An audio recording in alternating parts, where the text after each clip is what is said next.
Olá, bem-vindos ao canal Espaço UFO. No vídeo de hoje continuaremos falando um pouco sobre a profissão de ufólogo. Então não perca nenhum desses vídeos se inscrevendo aqui no canal e nos acompanhando.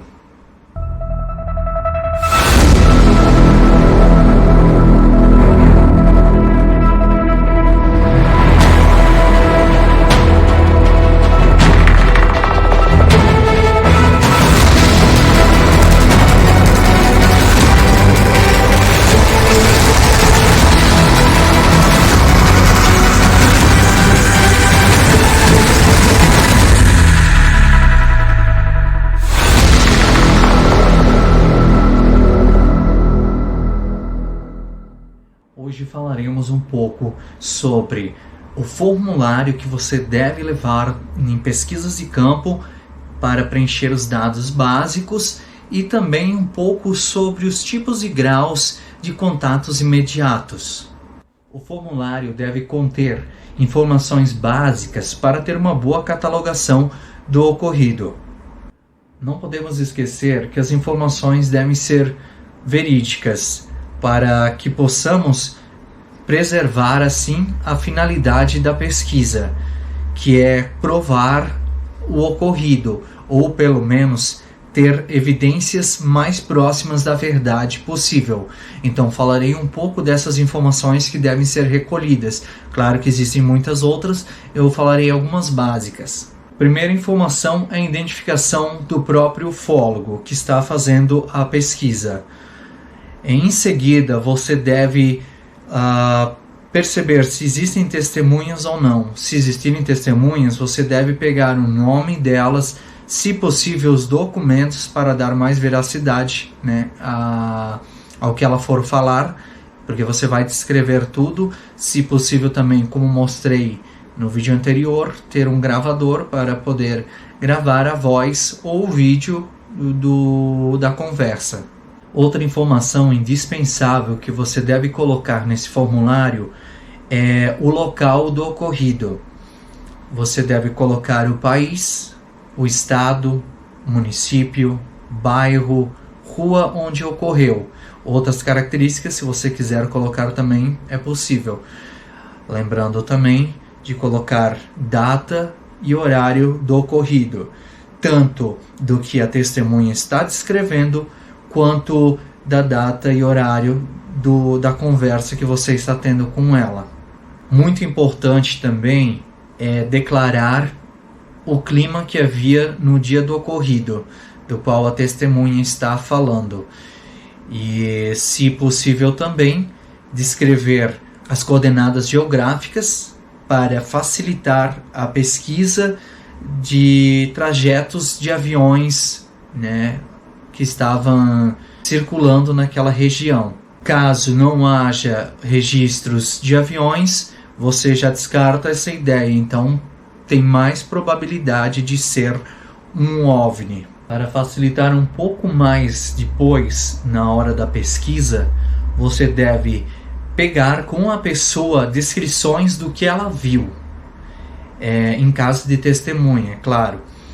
Se foi um objeto ou um ser. Assim você também consegue descrever o grau do contato. Dependendo do grau ocorrido, você consegue pegar mais informações com a testemunha. Lembrando que contatos mais próximos facilitam a visualização da testemunha em características, né? Você pode recolher essas características, descobrir com a pessoa se houve alguma interação, se essa interação mostrou alguma atitude do objeto ou do ser sendo agressivo de modo pacífico, muitas vezes seres demonstrando algum tipo de medo, de receio. Você deve colocar isso tudo no formulário. Para uma maior veracidade da pesquisa, você deve tentar ver com a testemunha se existe algum registro de vídeo, de imagem, de som para acrescentar à pesquisa. E tentar verificar se existem outras testemunhas, pedir para que cada uma delas preencha o formulário com as informações básicas passadas anteriormente. Outro detalhe é as evidências físicas deixadas no local. Falaremos um pouco delas um pouco mais para frente no vídeo, quando comentarmos sobre tipos de contatos. Tentar descobrir junto às testemunhas sobre casos que possam ter ocorrido anteriormente, se caso tenha havido algum vestígio, alguma investigação anterior e o resultado dessas investigações, se houverem. E ao contato do ufólogo com o local, ele deve tentar encontrar vestígios, outros materiais que possam servir para análise.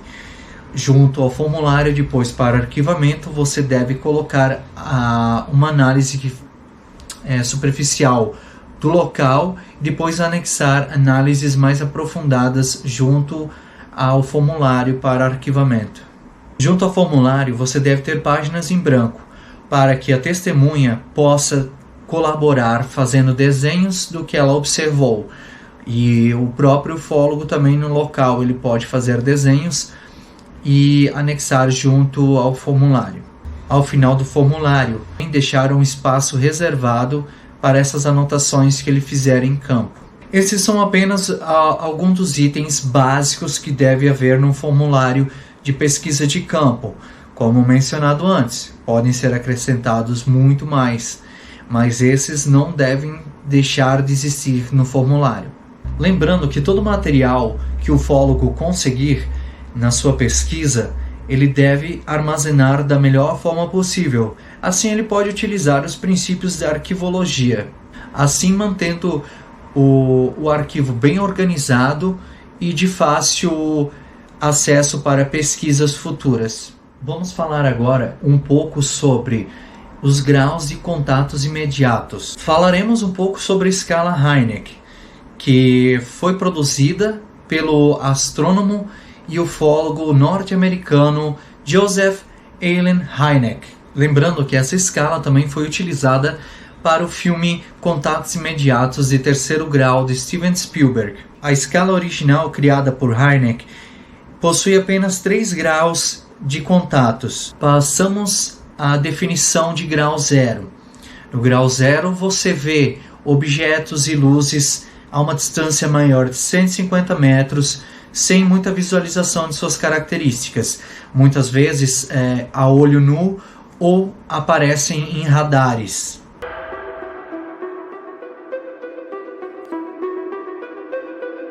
Já no contato de primeiro grau, você observa objetos a menos de 150 metros, conseguindo visualizar um pouco suas características.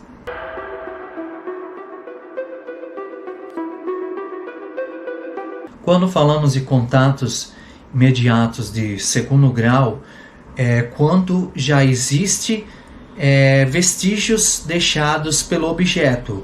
A visualização é mais próxima, você pode observar o objeto pousando ou sobrevoando o local.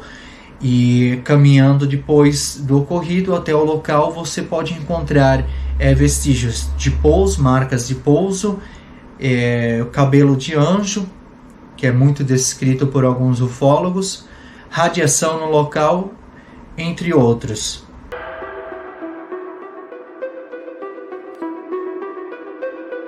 Já o contato de terceiro grau é quando você consegue visualizar os tripulantes, os ufonautas, porém sem nenhum tipo de comunicação.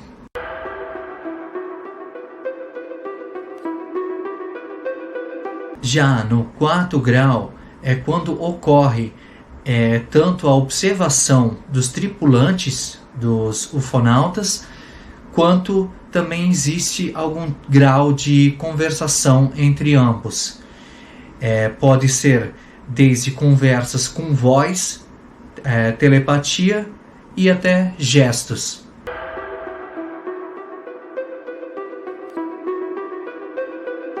Nos contatos imediatos de quinto grau é quando o observador, a pessoa, ela de alguma forma entra dentro da nave. Essa entrada ela pode ser de forma involuntária ou voluntária. De forma involuntária, quando ocorre uma abdução. De forma voluntária é quando ele acaba se tornando um contatado.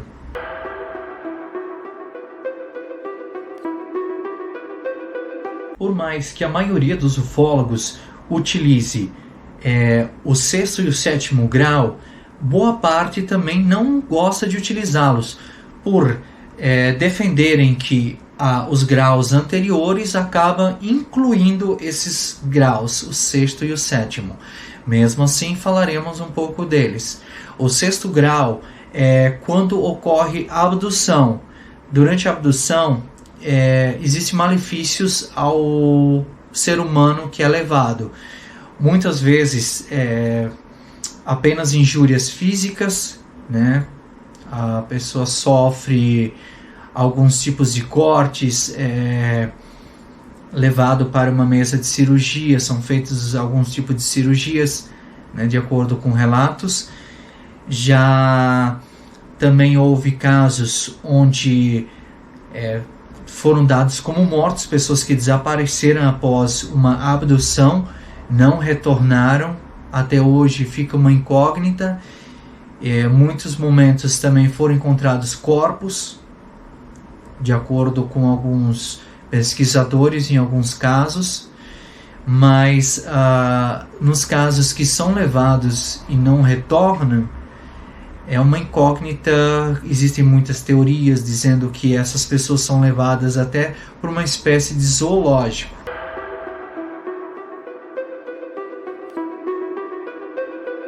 Então falaremos um pouco da sétima dentro da escala Harnack que estamos utilizando.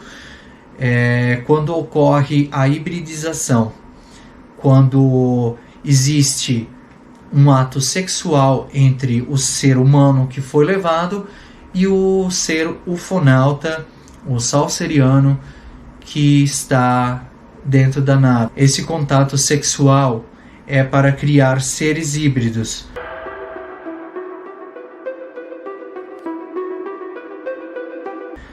Tanto que no vídeo, um dos vídeos anteriores, no caso Vilas Boas, isso ocorreu. Foi um caso registrado como sendo de sétimo grau. Então não perca ele e assista aqui nas nossas playlists. Então é isso, pessoal. Espero que tenha aproveitado um pouco desses vídeos. Traremos, claro, mais informações nos próximos. Então não perca nenhum deles, se inscrevendo aqui no canal, ativando o sininho, para receber notificação toda vez que chegar. E agradeço mais uma vez todos que participam aqui do canal, assistem nossos vídeos, curtem, comentam. Eu peço generosamente a todos que façam isso, que ajuda bastante o canal, para que continuemos nosso trabalho e cada vez mais trazemos mais conteúdo de qualidade para vocês. Agradeço novamente e até a próxima.